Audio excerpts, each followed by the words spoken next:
Well, hello, everybody. Happy Friday. And thank you for taking the time to join us virtually today. We really do more and more miss seeing you in person.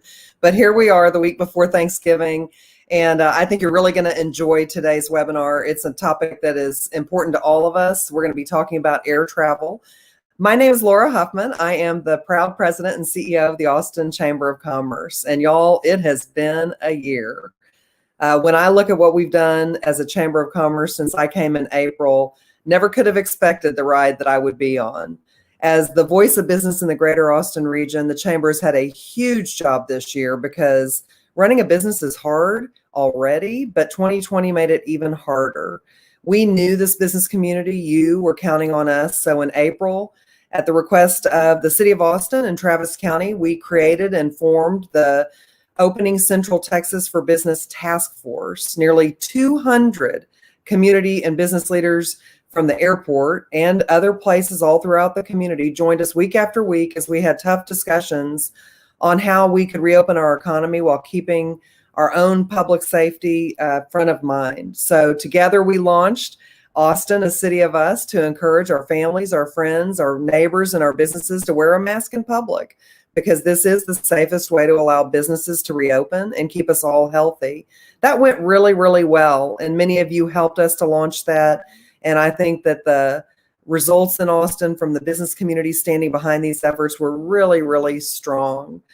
We also almost immediately became an online organization here at the Chamber. We've had over 45 virtual events ranging on topics from early on how to get PPE to candidate forums for the important elections that we have seen and still are seeing some runoffs, to economic forecasting. And we've had almost 10,000 people register for these events. So that's a huge indication that we're all hungry for information. We all want to stay connected. Today is just another example of that. We're also doing a ton of work in education and public policy. You all know we've got a legislative session coming up, and there are lots of important issues that we as a community and as a region are going to be having before the legislature. The pandemic has delayed, as we know, many plans at the airport and elsewhere, but we're still laser focused on supporting our airport and its capital expansion program, which will add a new terminal, enhanced parking facilities, and a lot of other upgrades that will allow our airport to welcome even more passengers. Before the pandemic, the airport was shattering passenger records year after year.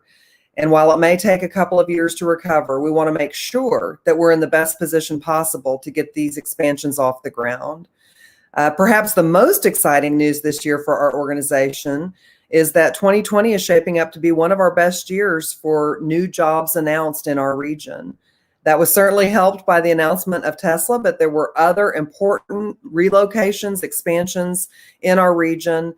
And 2020, interestingly, is shaping up to be a good year for that work. We got a lot of great work to do, a lot of work ahead of us. I'm hoping you're really going to enjoy the panel that we've put together for you today. I want to start by introducing you to Karen Campbell. Thank you to ACOM for sponsoring today's message. It is one thing to imagine a better world. ACOM was built to deliver it. Please welcome Karen Campbell, who is the Associate Vice President and Austin Executive with ACOM here in Austin.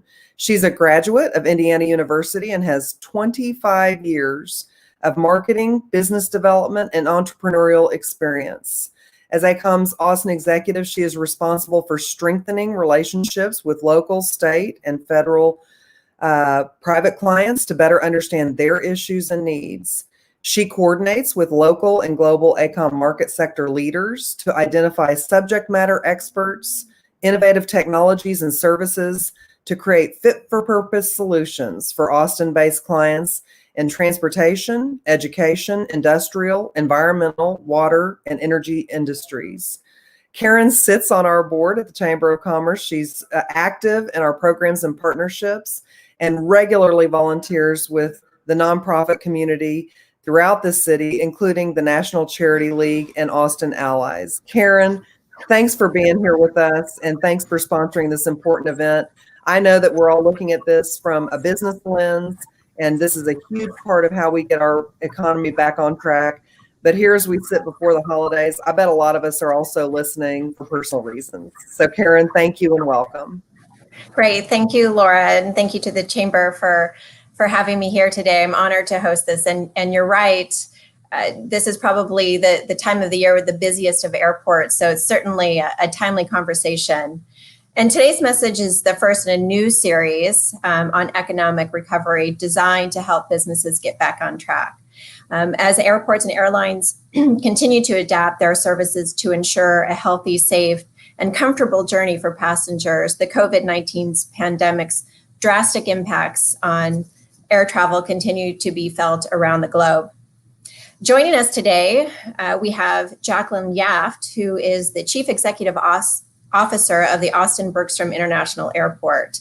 Laura Huffman, of course, who we all know, with the Greater Chamber of Commerce, and Dave Harvey, DSA with Southwest Airlines. And we're here today to talk about the future of air travel, how the passenger experience has evolved, and how our local airline industry and airport continue to support Austin's economic development and growth. So thank you all for participating today. I'd really like to make this more of a conversational discussion. So we'll start with the first questions, and then I'll ask each of you to comment on this. First, how has COVID-19 impacted the airport and airlines? How have you responded to those impacts? Jackie, you want to start? Sure. Can you hear me okay? Yes. Perfect. So one of the first impacts the airport had seen because of the COVID was definitely the passenger count. It drastically, back in March, we dropped by 95%. We are slowly recovering some of the numbers, but we are still down 65 to 70% on the passenger count. And of course, as a result of that too, our revenue generation from the aeronautical and non-aeronautical has been impacted. Some of the things we have done to address those is looking, of course, number one was the safety, so following the CDC and Austin Public Health and working with the City of Austin officials and the Chamber on what we can do to make sure that we follow those rules to make sure our employees and our passengers are safe to operate. The airport has been open. We have not closed, and we have followed great protocols to make sure that we are ready for all the passengers that come in, and we're looking forward to their recovery. Great. Dave, do you have anything to add on that on the airline side? Yes, absolutely. Good morning, Karen, and good morning, Austin Chamber. It's absolute pleasure to be with you. It's a joy. Austin's near and dear to my heart. Hookem, my sweetheart, over 20 years ago. I've got 5 boys, and they all want to go to UT. So my 2 high schoolers are getting ready to apply. So hopefully they'll be down on the 40 acres soon. Yeah, from an airline perspective, 2019 really ended with a bang. And on paper, 2020 was going to be the best year in the 49-year history of Southwest Airlines. And then I think the reality of the pandemic and just how deep and how long that was going to impact demand really set in. March 9th will kind of live in infamy, if you will, because we didn't even know you could have negative revenue, but that's when cancellations started far exceeding net new bookings. Very scary. And that actually went on until early May. So and it's very similar to what you heard from Jacqueline. We were down 95, 97%. And we weren't even sure if we had a heartbeat. So the airlines have been hit very hard, slowly but surely. We're getting through this with really taking care of our employees and travelers, keeping them safe with the Southwest Promise, low relief fares out there in the marketplace, which just stretches the dollar farther. And the winter is going to be real choppy. But luckily the vaccine and distribution, I think the cavalry is on the way here, and 2021 will be much brighter. Yeah, absolutely. I think everyone's feeling that great sense of optimism while also being realistic with what we have going on now. And that sort of comes up with what's happening today as we get into the holiday season. As I mentioned, and everyone knows, this is the biggest time, the largest travel season for people typically. And so as we begin to think about how do we juggle or thinking about going to visit our family, what would you say to someone who's on the fence about traveling right now? Yeah, from an airline perspective, and there's actually been a lot of good data and research that's come out over the last month. There was a Harvard study. There's been a study by IATA, which is kind of the global airline association, some of the aircraft manufacturers. And when you think about all the cleaning, you think about the very stringent mask protocol.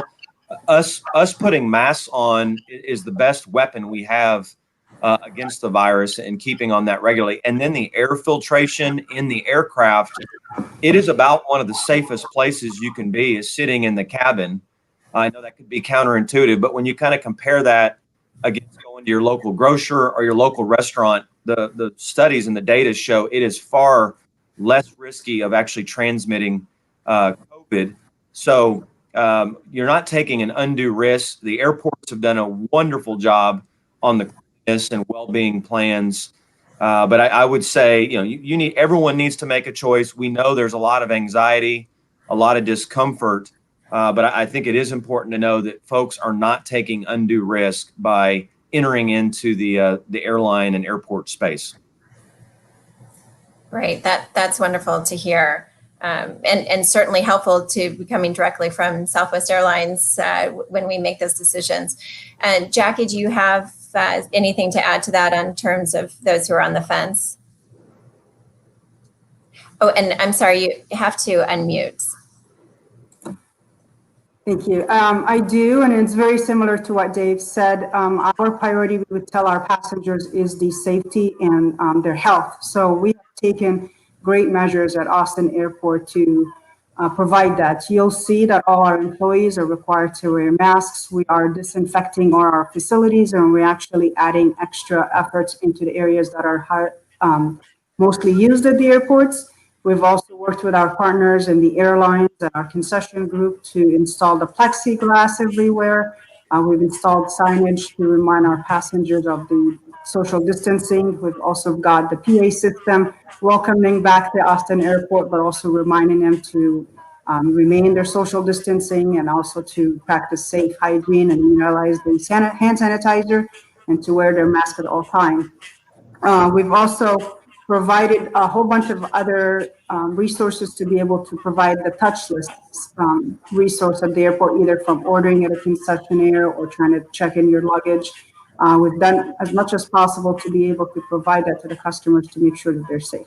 But on top, we're still trying to keep the Austin flavor at the airport. So you'll see even our musicians and pianos playing, and we're keeping that flavor in, but still keeping the social distancing at the airport and increasing our disinfecting practices. Right. Yes. Having the live music sort of gives people the back to the Austin feeling, right? That we're all looking for some normalcy here. So it's wonderful that the airport is such a great music venue as well as a place for us to travel to. And you both sort of touched on this around the safety side of things in terms of wearing masks and cleaning.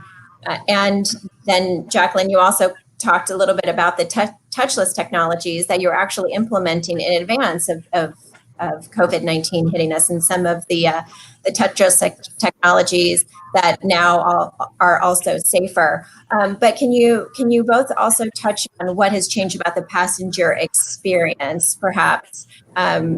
A little bit more since COVID-19 in terms of getting on air, just from beginning to end of the travel experience through the airport. Absolutely. Jackie, would you like to go first? Would you like me to talk from an airline perspective?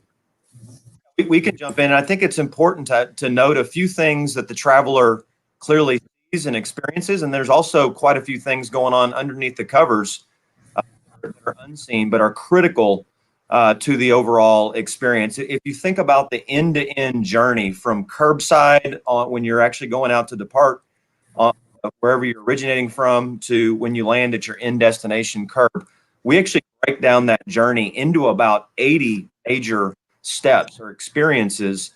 And we've actually had to go back in and rewire for COVID and for the pandemic over half of those. Make sure we got the right cleanliness and distancing in place. But for us, it really starts with the cleaning protocol overnight and then also through the turn. So look, every aircraft is undergoing 6 to 7 hours of deep clean every night before that original flight to start the next day. And the underpinning of that is is what's called an electrostatic spray. It's an antimicrobial spray that literally grips onto all surfaces, the seat, the tray table, the bin, the lab, and it's FDA and FDA approved. And it just literally sits there for any germs or viruses that it kills it. And it's gritty. Like you can't wipe it off. So then all the sanitation and all the cleaning that's getting layered happens on top of that. We've did new turn cleaning. So when the group of passengers deplanes and before the next group gets on, we've got a ground team that comes in and hits all the high touch surfaces, the lav, tables, all the key latches. So, that is just going on continuously throughout the airport journey. On the airline side, you'll see plexiglass for all of those employee to passenger touch points. We've changed the boarding process. You may be familiar with Southwest. We board in groups of 1 through 30, be on both sides of the stanchion. Now it's only group of 10, spaced out 6 feet, and our gate agents are doing a great job managing that. Mask. If you're over the age of 2, i.e., you're not a lap child, it is required. You cannot board our plane. You've got to wear it for the entirety of the plane. Our flight attendants treat it as it's a safety issue. It's like a seatbelt. Clearly, back in the summer, there was a bunch of issues around people using that as a platform. That has really kind of died down, and people are taking the mask seriously. And then the last thing, sorry, and I'll throw it over to Jackie. I can't say enough about the filtration that's going on the plane. So people don't realize this, but just the way the plane is engineered, every 2 to 3 minutes, the plane is recycled with fresh air from outside of the cabin that is coming through these HEPA filters, these hospital grade, medical grade filters that are getting 99.97% of all airborne particulates. If you think about your last flight experience, it comes in at your head and pushes down and expels. The vents are at your feet. And that is going on for the entirety of the plane every 2 to 3 minutes. And that the mask, the cleanliness, and the filtration is what is creating a very, very safe environment for that journey. So those are some of the highlights. And similar to the Austin airport here, I'll tell you, Karen, we've increased the frequency of the disinfecting. The products that we're using are high grade, if not hospital grade disinfecting also. We've worked with the TSA to make sure that the screening checkpoint, which is the most of the area that gets a lot of condensed processing. We increased the distance. We also added the social distancing marks on the ground so passengers can actually stand in the right row. We've also increased our communication with the customers. So we have online on our website how AUS is ready for our passengers so they can actually have that piece of communication to know exactly what we're doing at the airport. We've educated our employees and talked about them with the protocol and wearing the mask and making sure that they are utilizing the disinfecting process correctly. And then, of course, overnight, we do an extra cleaning and disinfecting in the facilities. As far as all the other resources and the elements, for example, on the land side, we closed our economy lots and pushed all the parking to the parking garage so there is no shuttles that the passengers would get on. We lowered our rates of the parking garage so customers can be able to come and park at the garage and walk the short distance to the terminal. We talked our concessions and we eliminated all the menus to touch, and we actually can order now from just scanning the menu code and be able to see and order off your phone. So we tried as much as possible to eliminate any of the touch areas. We've also moved the chairs around the hold rooms and the food court areas to eliminate and make sure that we provide the social distancing and eliminate the close of passengers together. It's been a tough challenge for our employees to make sure to understand how we can provide this facility that's open 24 hours and make sure everybody's comfortable. Well, we've done a great job at it. We're very comfortable with what we're doing, and we want to make sure the passengers know that too. Excellent. Well, it sounds like maybe it was really interesting to hear about the parking situation. I think maybe people now too even get there a little bit extra time, not only because we know we're going to be distanced, but also with the parking. So that's really good information. And the good thing is too, it sounds like a lot of what's been implemented is what we're used to now in our new world. And while we may be distanced, I think we're all used to that and the ordering of the menu. So I think it sounds like it's something we're all used to. Maybe just get there a little early so you can get from the parking to the airport. And my neighbor is a Southwest Airlines pilot, and I tell you, the HEPA filter, he talked to me about that right at the beginning. So he's mentioned that to me quite a bit, which is great. This next question probably is a little bit hard to answer because it's great news clearly about the vaccines, but when do you anticipate that air travel will resume to normal levels? Yeah, that is the million or billion dollar question, Karen. You're absolutely right there. The way we look at it, and you're actually seeing it right now, leisure is kind of leading this early recovery. People talk about recovery. And I think this is a marathon. It is a long road to recovery. I cannot stress the airline industry has never experienced anything even close to this order of magnitude. It's almost like we rewound the clock and went back to the 70s if you look at total industry demand. So the industry's been punched in the gut. We got on the mat, and this is all about how do you get off the mat and make sure we're meeting the needs of our customers. So right now it's beaches, it's mountains, it's national parks, it's family visiting friends and relatives. You're seeing a little bit more business travel coming off of Labor Day. That was basically non-existent until the fall, and now you're seeing it. And then there's naturally seasonality. A lot of business travelers start to slow down around Thanksgiving and Christmas. We expect a little bit of that pick back up in January. If you believe the timelines on vaccine distribution, herd immunity, all those things, I think a lot of people are kind of penciling in next summer or third quarter next year. If you just kind of go with that timeline for a second. So you do expect that to kind of have a little bit of uptick in demand. The next wave of leisure that have been rightfully so kind of conservative and kind of waiting it out, and then businesses as well. In the fall is when a lot of businesses kind of do their planning for the next year. So they'll have more uncertainties, less known and more predictable. So we really expect that 2022 is where you have a really nice kind of uptick in demand, but a lot of models aren't showing that you get back to 2019 levels until probably 2023, 2024. And there's so much unknown between now and then. Before you get there, but that's kind of that's the planning scenario we're going against right now. Let me add a little bit for Austin Airport and how the city of Austin is. Dave is right on the mark. The average in the aviation industry is about 3 to 4 years to recover from this and get back to the pre-COVID numbers.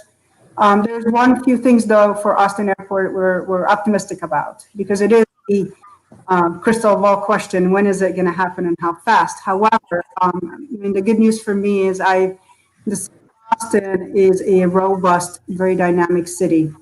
And as have you seen in the last few months, even during the pandemic, we're looking at major infrastructure and major large companies moving in the city of Austin and looking for land and building office space and so forth. So that is a huge piece positive for us to know what it's going to look like. If we are doing this during the pandemic, I can only imagine what after we get out of it, what will happen to the city of Austin.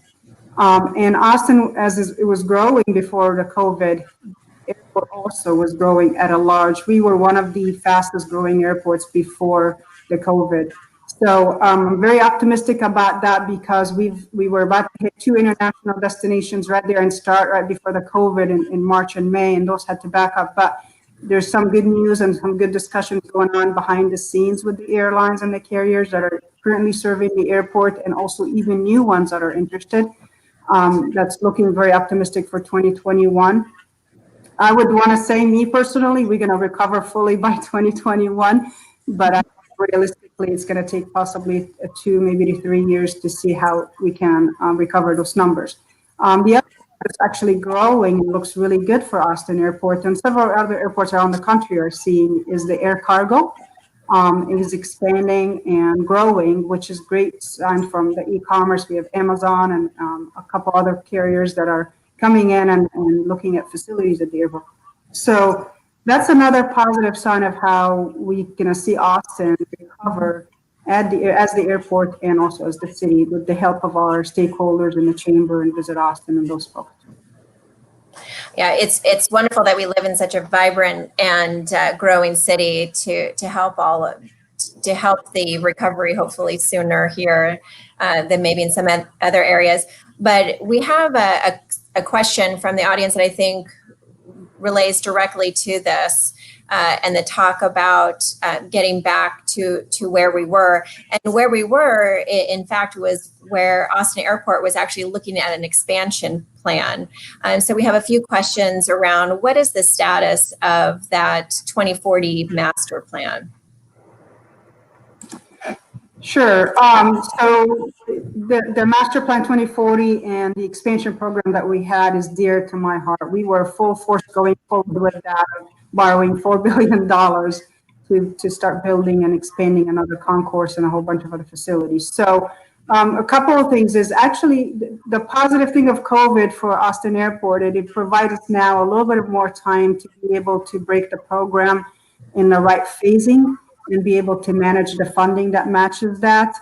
Prior to before in COVID, the program was on full force and as fast as possible, how can we build to make sure that we remain growing at the airport. So we're still during here and full focus on the master plan. What we're doing now is re-strategizing the phasing of it to see what are the top priority projects that will actually match the growth and the recovery, knowing we'll see what the airlines actually do.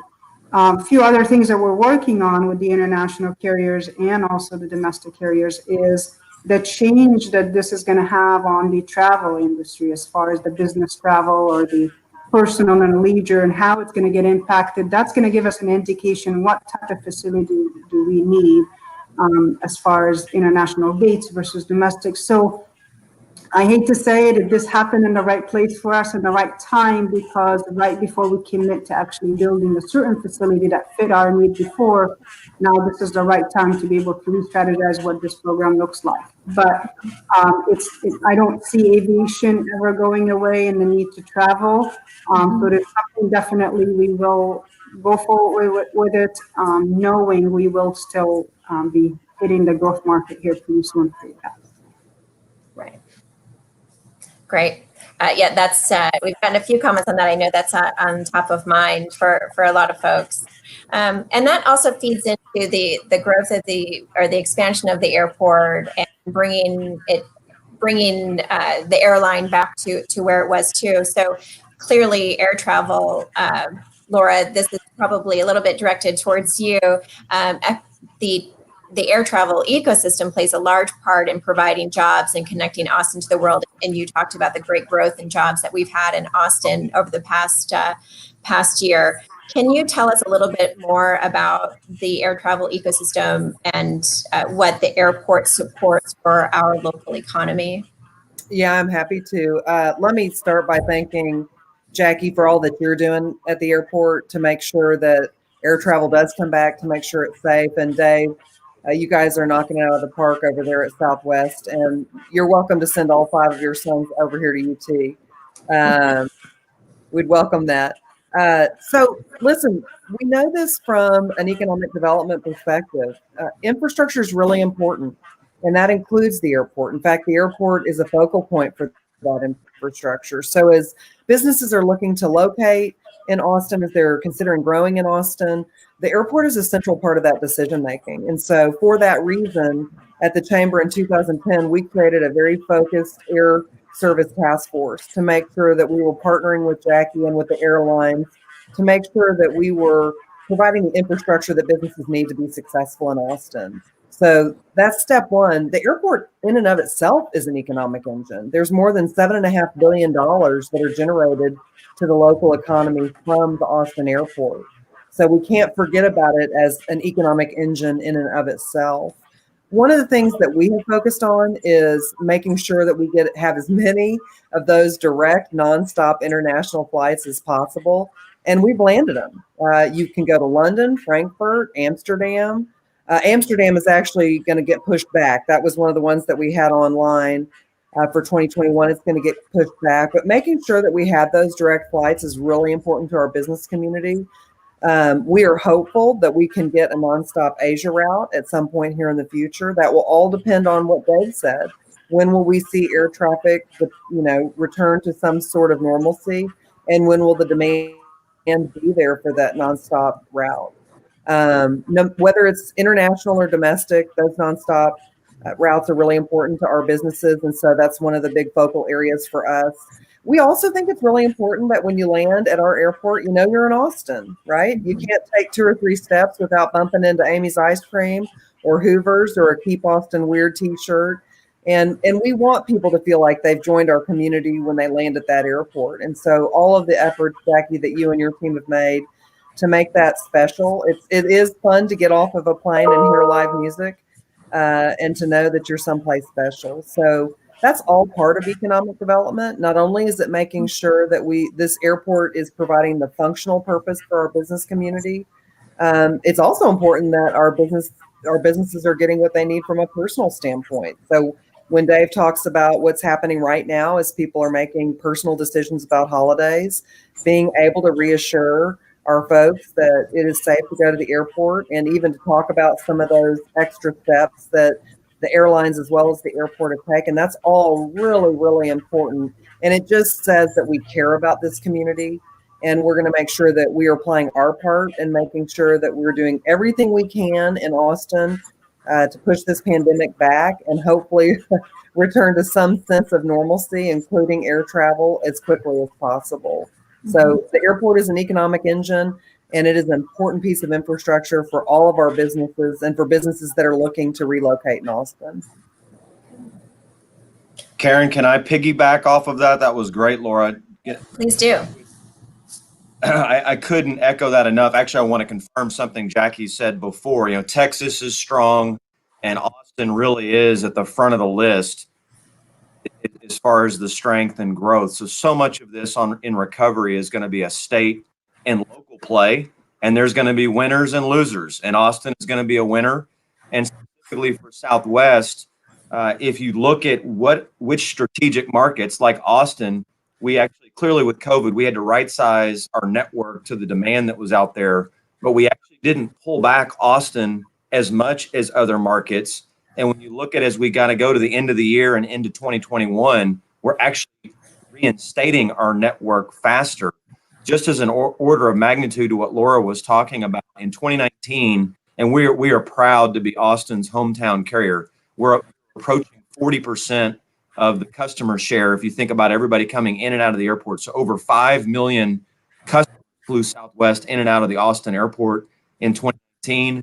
It was about we did a big economic study in 2019. It was about $3 billion in economic stimulus, over $1 billion of the Austin GDP, create and aid in the creation of over 14,000 jobs. We've got about 450 employees that call Austin home, and Southwest Airlines paid $58 million in salaries, wages, and benefits to those 450 employees that are dedicating volunteer hours. We adopted a pilot program. A lot of pilots call Austin home, and a lot of in-kind charitable gifts. So the list just kind of goes. It starts for Southwest on the ground and in the community, and that powers everything we're trying to do in the skies. And that is great to hear. And as I mentioned, yes, you have one pilot who I live next door to. So that sort of feeds onto a couple of questions that we're getting asked, and you both, Jackie and Dave, touched on a little bit. But Dave, since you mentioned the importance of Austin to Southwest, are there any destinations that you're specifically looking at for direct flights to from Austin? Or anything new that you are looking at specifically? Yeah, we actually, the last decade, and we've been consuming a lot of those gates and asking Jackie and team for more, which is exciting. So we love the plan and see where the airport's going and all the customer conveniences. We've added 25 new nonstop routes last decade alone. So Austin before that decade was, think of it for Southwest, a little bit more regional, but now kind of opening it up coast to coast, flights to Boston, flights to New York, more flights into Florida, more flights when you think about the tech synergies with San Jose and San Francisco. We actually are just instituting flights into to Long Beach. And a lot of these customers get these great Rapid Reward points that the beach. So getting them to Cancun, getting them to Cabo. So we see further opportunities to expand some of those kind of premier leisure destinations, kind of those nonstops, and also Heartland. We've added, St. Louis and Kansas City nonstops, where Southwest would be the only one serving those kind of markets, because a lot of the competitors actually treat Austin more as an endpoint, a spoke in their hub and spoke, and will kind of connect the Austin travelers over a hub, where Southwest is truly trying to serve that point-to-point demand. So a lot of exciting routes that we've added, and many more in the future. Right, that is very exciting. And Jacqueline, on the international side, you touched on it briefly about looking to expand. I mean, certainly with a lot of things going on here in Austin, I can only imagine bringing soccer here too would bring influence on the international side of things. Are there any specific destinations on the international side where you're looking for growth? I'm looking for everything and everywhere, actually. But I think the smart thing to do, we have a consultant on board that helps us look at that and understand how the airlines are changing their business profile because of COVID. Also, depending on the vaccine and the international flight borders opening, we are looking to talk to all the carriers out there, not just the ones that we had before. The good news is the carriers that we had before already existing in the airport, already looking at Austin and the return date, because it takes time to actually reinitiate that flight again. And the chamber is definitely helping us with all these conversations, and I appreciate everybody's help there. But I think there's an opportunity here with our air service development to look at what other opportunities that were never looked at before for Austin that we can do now, because the leisure travel and the business travel is changing that profile. So I think it's a definitely, I wouldn't say the bad news, but it's more a different opportunity for us to look at it and see what incentives and what other areas we can match the demand and the change because of the COVID. That would be the smart thing to do now, is the limit, the sky's the limit, and where can we go and what can we do is the right talk that we want with the carriers now. The good thing about Austin too is we have a diversity of air carriers. We're not a HAPTA specific carrier. So we have this mix of all carriers that are doing very well, very successful, and being able to provide opportunities. None of our carriers wanted to back off on the gates that they lease today or the space. None of the carriers wanted to pull back of any of the routes. They are just doing the short-term changes like Dave said, because that's what the demand was in COVID. But I think once we get over that part and we have the new norm of the health and the safety of everybody secured, I think Austin is going to be very strong for all our national carriers and international. Yeah, absolutely. I can say that I'm looking forward to that. My family, a couple of summers ago, we flew the British Airways to London, and that made a world of difference, especially with small kids. Getting there in one stop made it wonderful. So that's wonderful to hear. Yeah, and I will add one more thing too, is our incentive program is a really great one comparing to some other airports around the nation, but we're also looking what else we can add to that incentive program. As Laura spoke about KLM and Norwegian, they were just on the point of starting, and we're still continuing the conversations with them. They're great partners with us. British and Lufthansa, of course, but we're also looking at what else can we do, because we are ready to put the right incentive on the table to bring in the right carriers to Austin again. Well, that sort of leads us into our next question too. We've talked about when air travel will come back, what changes are being made now. But if you were to give us sort of your wish list or what your hopes are for the future of air travel in Austin, what are some of the things that we haven't touched on yet that you'd really love to see? Well, I'll start with Dave since he's on the call, and maybe have Southwest double their flights into Austin. That would be my first wish. No, I think we are, there's a couple of things going on with the city of Austin that's really great news from Proposition A and the transportation improvement into the city of Austin. So with that and bringing the blue line to the airport, that's going to improve their transportation into the city of Austin and into the airport. I think that's a great part. We're in high competition as far as the city of Austin compared to the other cities around us with the airports, but we have the Austin flavor. I wish to see all the events that used to be in Austin come back as soon as possible. That's another huge part of us partnering with the city to bring the passengers in to see those events. So depending on what that new norm is, I think we are ready to have as many of the carriers come in and start recovering as fast as possible. I am ready to build that second terminal and put more gates. So that's my wish list, is how big of a gates can I build and how many can I open for you guys? Sounds wonderful. And Dave, would you like to add on to what, on the airline side, what do you hope for the future of air travel? Yeah, there's a lot there. Different carriers are taking a different approach. So some are trying to cut their way to profitability, which we really don't feel like is a good long-term strategy. All the airlines are hyper-focused in 2021 on getting their cash burn back to break even. As an example, just a couple of weeks ago, we updated with an 8K, and we are still literally, it's a breathtaking number. We are burning through $10 million a day in this environment. Hence why we're the airlines and A4A, Airlines for America, our large trade associations, really working on Capitol Hill to get a second round of payroll support. If folks have questions about that, we can go into more detail. So we're laser focused on taking care of our employees, reinstating our network as fast as we can. For all the reasons we've talked about, Austin is going to come back faster, and Jackie and team are providing us the gates and the facilities. We're a growth carrier. The last thing we want to do in an excellent market like Austin is be hemmed in and can't grow because there's no more space in the inn. There's no more space at the airport. Jackie's trying to stay out ahead of that. So we got to get our sea legs back under us, get healthy, start making a little bit of money so we can invest back in our people and our planes.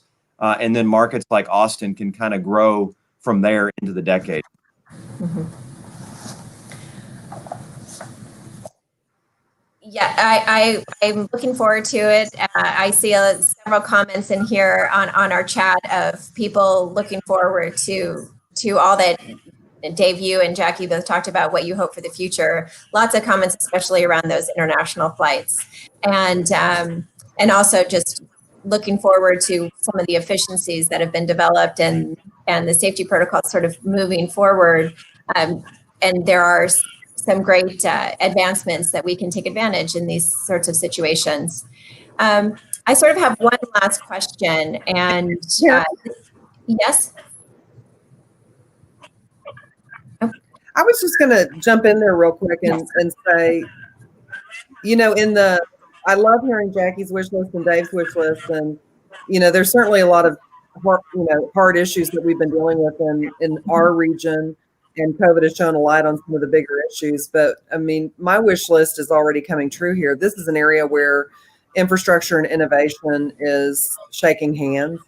And it's heartening to hear what Dave has said about Southwest Airlines. I've always known you all to be people focused, Jackie, what you've done to be people focused during this time, I think is amazing. And the help that we can bring to the table from the business community and making sure that you're smart about those expansions and about those direct flights. To me, this is just a great example of the public and private sector working together. And so my wish list is largely coming true. And I just want to express appreciation for you guys being such good partners to the chamber. Thank you, Laura, and your leadership. Yes, thank you. Yeah, it's wonderful when Austin it comes together and all the communities are working together, just like you said. And I'm looking forward as an Austin too, as you mentioned, the blue line of that easy access into the airport when that's built, and how all of these are going to be transforming our city while keeping it Austin. So one thing that we're all looking at as we reflect on what's been going on the past year, and hopefully seeing that there may be, with the vaccine, now we can see somewhat of an end potentially in sight. We don't know when that end will be, but at least there is that optimism. When you look back, what would you say are some of the biggest lessons learned that you will take with you from this pandemic? I'll have all of you answer. I don't know who would like to go first. I can jump in here, and actually I'll hit on one other thing I'm excited about for the future, and then I'll answer that question, Karen, if I may. We are actually watching a lot of the international activity that Jackie's talking about in Austin fairly closely. We don't do something today called Interline and Code Share. We don't necessarily have the technology foundation in place to support that. But here over the next 3 to 5 years, that absolutely is something that we will have in place. And it's going to allow us to connect with all these international carriers to actually hand off customers and bags and kind of manage everything to make that a seamless process. And there are airports like Austin that'll be the big benefactor of that. If you think about the breadth and depth of our network here in the lower 48 and Caribbean and Mexico out of Austin, and then you plug all that international feed. So that's another kind of exciting thing to watch here mid-decade. To answer your question, Karen, about lessons learned, it's amazing. You've got this crisis and you have to kind of come up with new capabilities and solve problems you never even really dreamed of. So we're doing a paper exercise a year ago about how to be nimble with our schedule and our network and move resources around. Our CEO, Gary Kelly, who's also Texas X, some of the stuff we've had to innovate and do out of just necessity, we would have maybe laughed and said, hey, that can't be done. But the innovation, the ingenuity, the Southwest warrior spirit, we have built capabilities to make us more dynamic, more nimble for the future. And these are tools that are going to be with us for the rest of our history. So I can't say enough about that. It's going to make us a stronger carrier and more adaptable to meet the needs of our customers. Mm-hmm. I'll jump in. Dave is right on. I will say lessons learned. I'll pinpoint up in my mind right away. Is the first one is having a very strong workforce in place that be able to feel comfortable, morale is high, and they know how to work together in a team in a tough time. By all means, this is probably the toughest thing, if any, that I've seen that would hit the aviation market and every market. And every organization, but I'm very proud of the Austin team and how they pulled together through this to be able to jump in and continue having the facility open 24 hours for the last almost coming up on a year here, and do a great job and just take on the new challenges quickly and timely. I think the second lesson is having strong collaboration and communication with our stakeholders, the airlines, the concessions, the ground transportation folks, the chamber. Everybody was hit and impacted by this event, but definitely that communication collaboration that we had before COVID helped really be able to figure out what do we need to help each other. Everybody was struggling financially. Everybody was struggling their business profile and how they're going to make some changes and implement them as fast as possible. So that collaboration and that stakeholder partnership that we had with everybody really made it much easier to be able to implement a lot of things at the airport quickly. Almost some of them are overnight.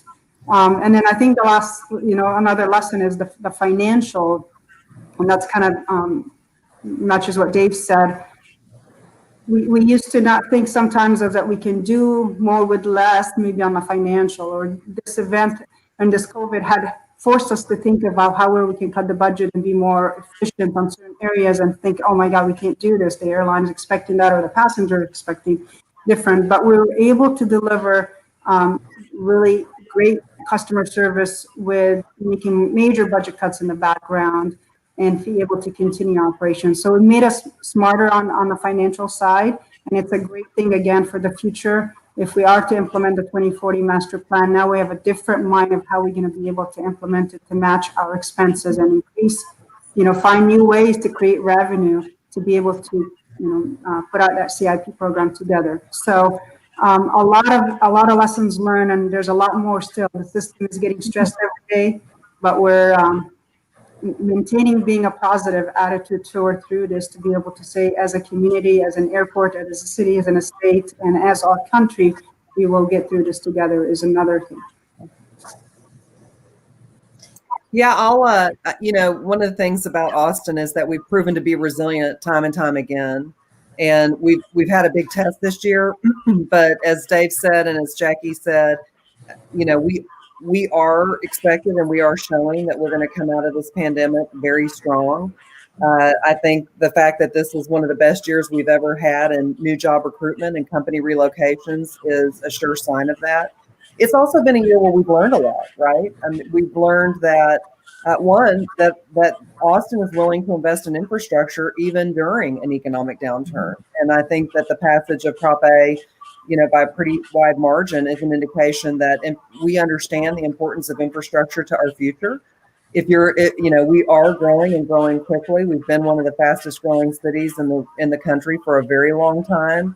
Growing with grace takes investment, both in infrastructure and in quality of life. And I think Austin has shown time and time again that we're willing to do that. And I think it's one of the reasons that we have shown up as a very resilient community when the chips are down. I think the other thing that we've learned in this pandemic is there are some things that we have been aware of that the pandemic has shown a very bright light on. Things like access to broadband and digital literacy and upskilling a workforce for the future jobs. The importance of daycare. I think all of those have expanded our understanding of what is the necessary infrastructure for the future. How can we be competitive in the future that's going to have everything to do with traditional infrastructure like the airport? Also making sure that we have an available, educated workforce. And the pandemic is teaching us new ways of achieving that. It shines a light on the importance of things like Austin Community College, our local educational institutions, our workforce solutions organizations, making sure that this is a place where people can get to easily, travel around to easily, and where we just have tons of local talent that's available for these companies that are making decisions about Austin. And those are things that we've known, but being resilient during a pandemic surely tells you what you're doing right and what you got to keep an eye on for the future. I love that message, resiliency. And I think you're right. You touched on a lot, Laura, there. I see it in my kids with AISD and going back to school, not knowing if they're going back to school or ending school. And we can have all the best technologies, all the best ideas, but it's the resiliency that you all touched on about our people that make it happen. And I think that's maybe something that's wonderful that we all kind of come back to that message with our home life and our business, and that resiliency and trusting of those who we work with. It's really wonderful to have that back as a priority. I agree with that for sure. Two really quick questions, because I think that they're kind of on top of mind as we talk about this coming back with the airline. One is, what do you think about middle seats? Are you fulfilling middle seats? Just a quick on that one. Yes. So the airlines have taken different approaches here as well. America, and I saw the question in the chat box there. American and United ended on July 1. We actually have middle seats open just for about 10 more days here until December 1st. What we are doing, though, is 72 hours before flight, if the load factor, i.e. the demand on that flight, crest over the limit that wouldn't allow a middle seat to be open, we're allowing a rebooking without any friction there. So that'll be kind of our policy going forward. If somebody's less comfortable on a fuller flight, they can reaccom. Most every other carrier is basically that's remaining has said that first week of January, they will no longer block seats. And the only one kind of out farther than that right now is Delta. So that's kind of the quick recap on where everybody is on seat blocking. Great, thank you. And one last one, Jackie, for you. When do you see that UK flight coming back? So behind the scenes conversations is we're trying to push for the March 2021 or the May 2021 to start some of those flights back. So very positive about that. Again, pending, let's see what happens in the next 3 months, but those are the conversations we're having. Excellent. Well, thank you, Jackie, Dave, and Laura. It's been a pleasure and an honor to speak with you all today and on this panel. I know this has been extremely helpful to me, and I know, seen from the comments, that we've got a lot of great information coming directly from the three of you. So I really appreciate that, especially as we move into this busy holiday season. This is your discussion here today will certainly make a difference in people's decisions. So I really appreciate that. And with that, I'll turn it back to you, Laura. Thank you. Thank you, Karen, and thank you for sponsoring this. There was a lot of demand to get an update on what's going on with the airport. Jackie and Dave, as always, we value our partnership with you and tons of good information today. I also want to do a shout out to the Airport Task Force at the Chamber. These are a group of business volunteers that have spent real time thinking about these issues and making sure that when we think about our airport, we're thinking about the 20, 30, 40-year history, future for Austin. So for those of you that have been engaged at the chamber level, thank you so much. And as you can see, we're super respectful of your time. We start on time, we end on time with these events. And there are a couple of things coming up before the end of the year that you're going to want to be a part of. So here they are. We've got regional mobility is going to be on November 30th. Please tune into this. With Prop A passing, we're going to hear from Cap Metro. We're going to hear from the state of Texas. We're talking about Project Connect, I-35, and a whole lot of other regional mobility issues that you're going to want to hear about. We also want to take a moment on December 8th to recognize our local businesses, our regional businesses, with some awards. Again, 2020, it's been a doozy. Let's take some time and celebrate people that are doing just a great job. And so if you want a high note to wrap up the year on, join us on December 8th for the Greater Austin Business Awards. All right, I think that wraps it up for our airport webinar. Dave, Jackie, Karen, thank you again. Thank you all for joining us and asking great questions. Happy Thanksgiving. Stay safe and be well.